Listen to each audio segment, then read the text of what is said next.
ଓଡ଼ିଶା ସରକାର 5 କିଲୋ ପତ୍ର 10 କିଲୋ ଚାଉଳ ପାଇବ ଫ୍ରିରେ ମଞ୍ଚର ମାଧ୍ୟମରେ ସରକାର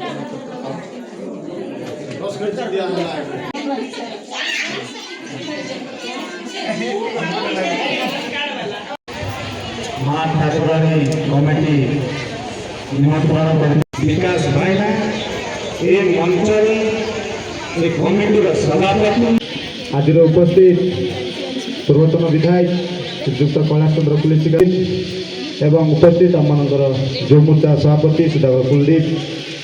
सरकार योजना को केमती पहुंचाइबा आम शिक्षित संगठित है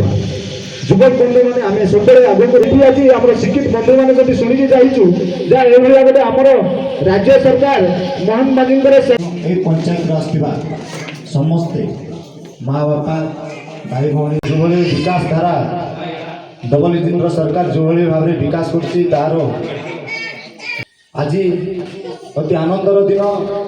जो भाव में राज्य सरकार आम योजना कर बेनिफिट केमती आम ना प्राय मोर बापा माँ मैंने जाने पाखे पैसा नथी बिना फीज बिना कारण बिना ये गोटे बंधु भल पाठ पढ़ी पारे आग को बढ़ी पारे आमर लक्ष्य